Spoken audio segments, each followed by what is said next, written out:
Well, holy smoke, isn't it no jokers? Today we got a lot of the Call of Duty players wild in the streets are telling me about skill-based matchmaking. We got that in the news. We also got EA out here. They confirmed a free-to-play mode for Battlefield out there, but they also talked about something else, and some people did get made, okay? So we got a lot of sauce to talk about. We got PS5 SSD in the news, and there is some really good news about it. So smash the like button, otherwise the grandma stay locked, okay? But coming in at number 7, this story has fully gone viral. I've been seeing like a lot of Call of Duty players, a lot of Call of Duty channels talk about the situation, and rightfully so, because this is the future of gaming, okay? The future of the FPS games, and we really don't need this. And the crazy part here is that XDefiant, they came on, and this definitely went under my nose. It came from the UBCAP community dev, and the main part was that we want your feedback. Now these are some of the rarest words that you can find coming from the Call of Duty 2077 devs, right? This is both hilarious and sad. I don't necessarily blame the devs, I blame more so like the Activision out here.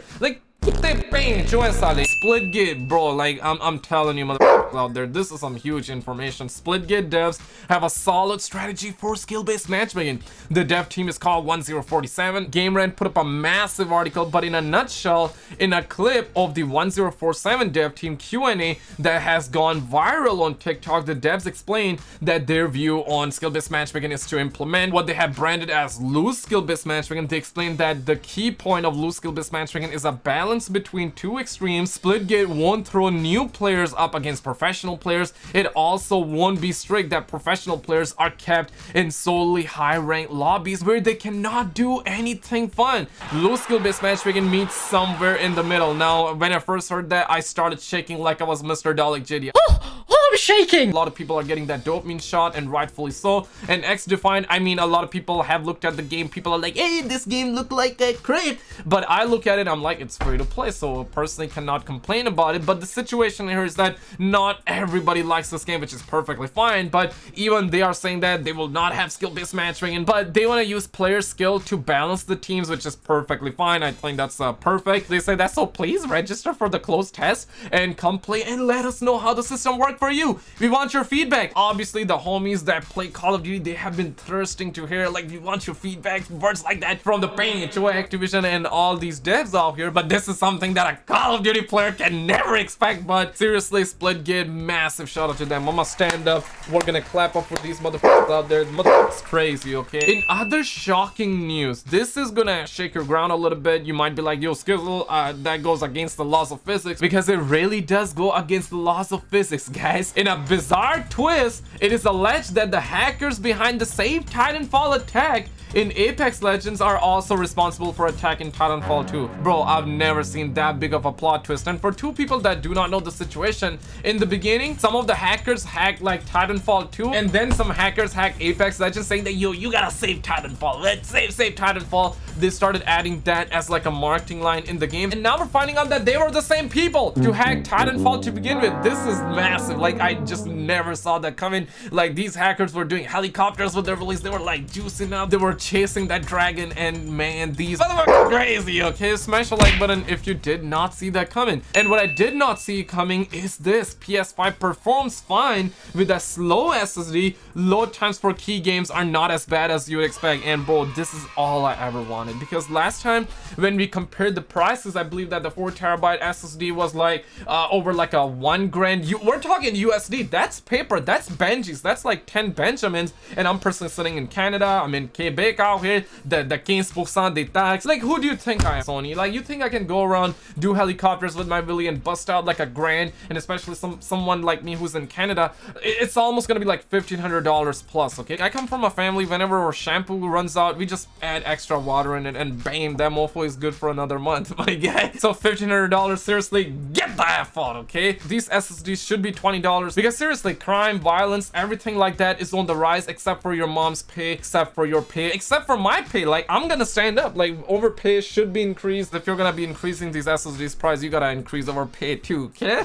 But this story is actually pretty good, because Verge, they came out and they have used this XPG Gaming S50 Lite. This is like at 3.9 gigabytes, and it writes at 3.2 gigabytes. And for those of you who do know, the original PS5 SSD is at 5.5 gigabyte per second. That's what the Sony ponies recommend. And some of the SSDs that are coming coming out right now, they're like 7 point some gigs right now. I mean, who needs that? I mean, personally, I got that RTX 50 billion, so I don't want to sound like that. I don't like stuff like that. I love that stuff. I just don't like the price, okay? I don't like the price. But for a Sony Pony console, and surely we're all different here, some people would take gaming like fully to heart, fully to chest. But for somebody like me, I just want to hop on, get a kick of dopamine, and then piece the F out, go out there, touch grass, okay? I do understand that not everybody like touching grass, and somebody would love to get like a 7,000 megabyte per second speed, which is perfectly fine. But if the Sony Pony runs well with 3.9 gigs, I'm gonna take that, okay? Because that's likely gonna be half the price. And knowing my minimalistic, I'm likely gonna be getting this on the Alibaba out here for probably like super cheap. But you gotta understand that Sony has not recommended that. What if you get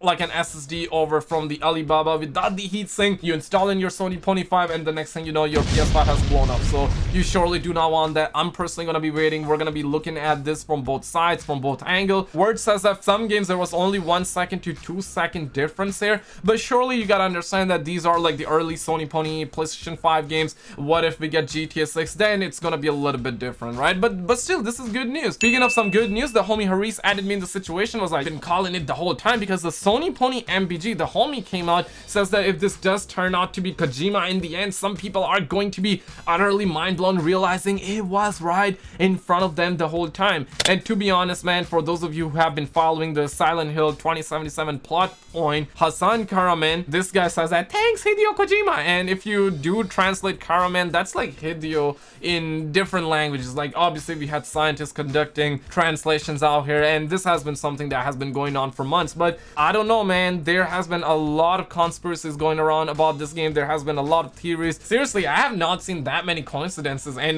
gaming in all my life, okay? This is another massive coincidence, and seriously, nobody knows if this is gonna be Metal Gear Solid 2077 or whether it's gonna be Abandoned 2077. The devs are saying that's what it's gonna be, like that, but some people do believe that it's gonna be Silent Hill 2077. But the reveal is super nice. I'm definitely gonna be live streaming, so hit the subscribe bell. Speaking of Battlefield 2077, apparently Gabbytron came out and she has made a video on the entire situation, and she has broke the news that this game is not gonna have a spectator mode. At least Portal in the beginning is not gonna have a spectator mode. Yes, a little bit sad news for, let's say, somebody that want to make videos, that want to create cinematic footage, but surely there will be a lot of people that simply just want to play the game. So I don't view that as bad news. If a lot of people want this, they will likely add that in the future, but for now, spectator mode is not gonna be in the game. So yeah, a little bit of an L, but hey, not that bad. We're also hearing that Battlefield is gonna be having a free-to-play component in the future, says EA, and we have the direct quote. Daddy Andrew Wilson said that, you should understand that this really forms the foundation for what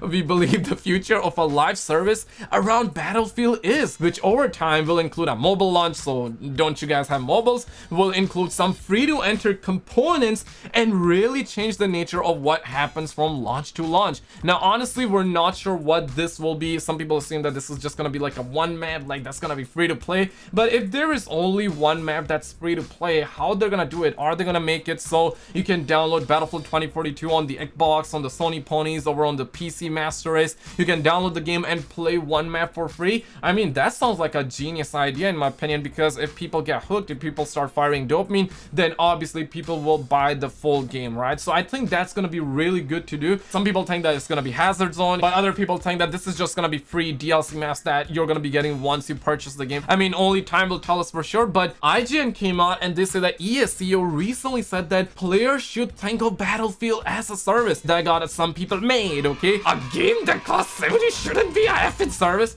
Now, say whatever, but this gentleman definitely has a good point, right? Like, if you're gonna bust out $70, and you know, Madden was actually showing up as $90 on the Xbox store the other day. You know, I covered that story as well. No cap, if you want to get Madden with the ray tracing, it's $90. Without it, it's like $70. I mean, that was really showing up on the Xbox. I feel like it was a bug, but knowing that it's coming from EA, I'm not sure. There's a reason Call of Duty is dying because of shit like this. Call of Duty is dying because of hackers, and Call of Duty isn't a service unless they stuck with the last Modern Warfare that are going to be game everything Call of Duty. Now, personally, I'm putting my hands there Go touch grass. Go touch grass. Seriously, I don't blame the homies. Even I get PTSD when I hear the word live service, because live service definitely has a bad connotation, because EA in the past, Call of Duty currently as well, they have just ruined the word live service, right? But live service is not bad. Live service just means post-launch content. We're gonna be getting a lot of post-launch content, but obviously we do not know what they mean. Like, are we gonna get free DLC maps? Are we gonna get microtransactions? It's likely gonna be both, but you get the point, right? Battlefield is looking good to my console player eyes, but it's really up to EA